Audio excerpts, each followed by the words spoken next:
तेरी मेरी कहानियाँ से सभी अपडेट पाने के लिए बेल आइकन दबाएं। आज की कहानी है कुछ तो लोग कहेंगे।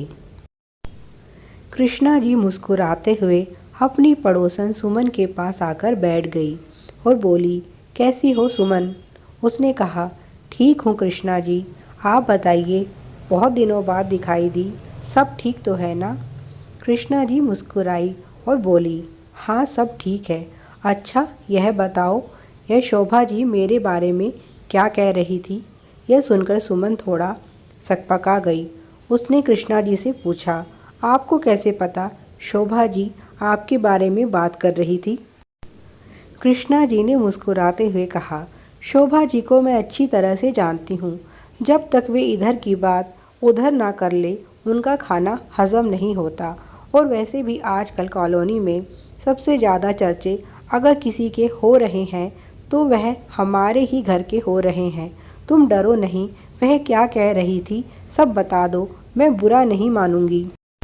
सुमन ने कहा, कृष्णा जी आप इतना शांत कैसे रह सकती हैं? आपके घर में इतना सब हो रहा है और आप फिर भी मुस्कुरा रही हैं। कृष्णा जी ने कहा, क्या हो रहा है मेरे घर में, ज़रा बताओ तो सही। सुमन ने थोड़ा झिझकते हुए कहा, सुना है आपकी बहू का कहीं चक्कर चल रहा है और वह जल्दी ही आपके बेटे को तलाक देने वाली है। शोभा जी तो यहाँ तक कह रही थी कि यह सब कुछ आप ही का किया धरा है। आप अपने बेटे बहू में तलाक करवा रही हैं।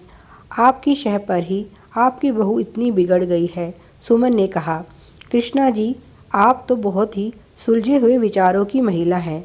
ना जाने कितनी ही दुखियारी महिलाओं का आपने जीवन संवार दिया है, फिर आप अपने ही बेटे बहू का घर क्यों उजाड़ रही हैं?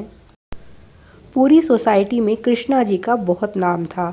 एक समाज सेविका के तौर पर पूरे शहर में मशहूर थी। सुमन तो उनसे हर छोटी मोटी बात पर राय लेती थी। कृष्णा जी एक तरह से उसके लिए आदर्श थी। पर आजकल कृष्णा जी के बारे में जो बातें सोसाइटी में हो रही थी, उन्हें सुनकर सुमन को सच में बहुत दुख हो रहा था। वह कई दिनों से सोच रही थी कृष्णा जी से इस बारे में पूछने की, पर उसकी हिम्मत ही नहीं हो रही थी। अच्छा हुआ आज कृष्णा जी ने सामने से आकर पूछ लिया। सुमन शोभा जी की बातों पर ज़्यादा यकीन नहीं करती, क्योंकि सारी सोसाइटी उनके व्यवहार को अच्छे से जानती है। उन्हें तो आदत ही है दूसरों की चुगली करने की।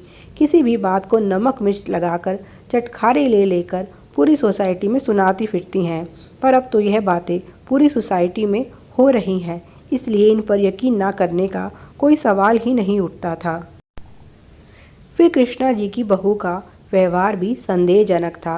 पहले वह जहाँ घर से कम ही निकलती थी, आजकल रोज़ ही बाहर जाती है और देर रात लौटती है। उसके पहनावे में भी बहुत बदलाव आ गया था, इसलिए उसके बारे में सोसाइटी में तरह तरह की बातें फैल गई थी। इसका सबसे बड़ा कारण था कृष्णा जी का बेटा राहुल। पहले राहुल अपनी पत्नी के साथ बहुत गाली गलौज और मारपीट करता था। कभी कभी तो पूरी सोसाइटी ही इकट्ठी हो जाती थी, पर आजकल वह बहुत शांत हो गया है। कृष्णा जी ने गंभीर स्वर में कहा, अच्छा सुमन, यह बताओ, जब पहले मेरे बेटे बहू की लड़ाई होती थी तब लोग मेरी बहू के बारे में क्या कहते थे?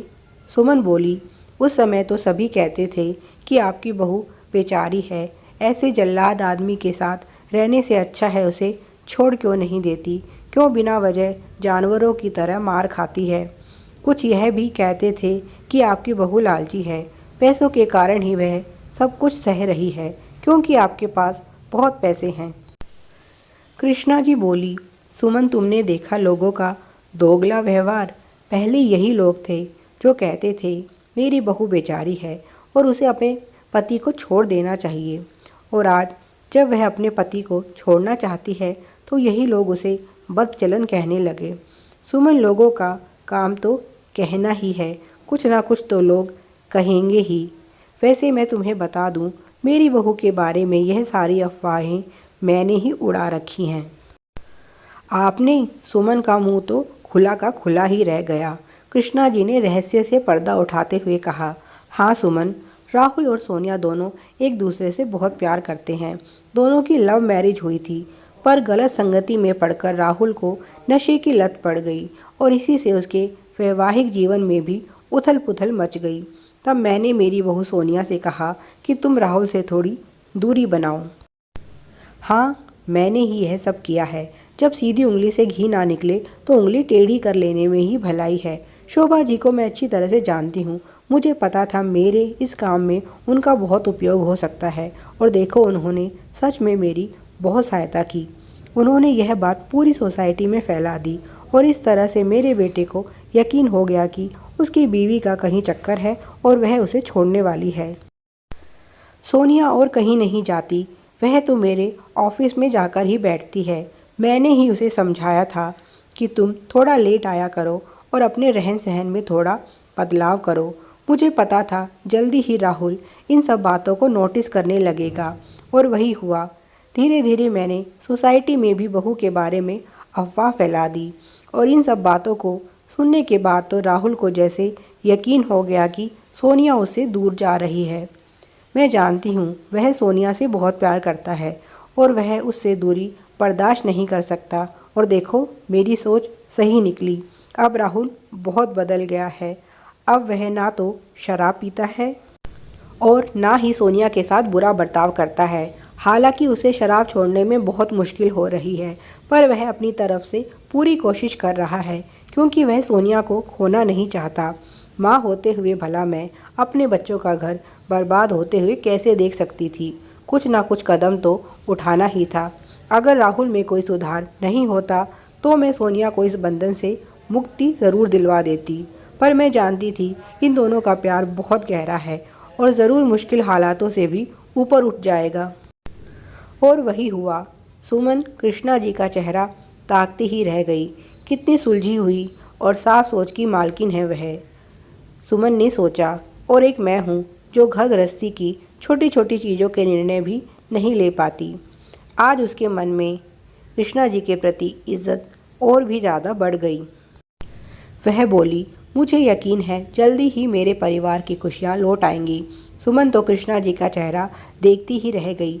वह सोच भी नहीं सकती थी कि कृष्णा जी ऐसा कुछ भी कर सकती हैं। सुमन ने कृष्णा जी के आगे हाथ जोड़ लिए और कहा, कृष्णा जी आप सच में बहुत महान हैं। मैं आपकी बुद्धि की तो शुरू से ही प्रशंसक रही हूँ, पर आज पता चला आपका मन भी बहुत प्यारा और पवित्र है। Please like, share and subscribe. Thanks for watching.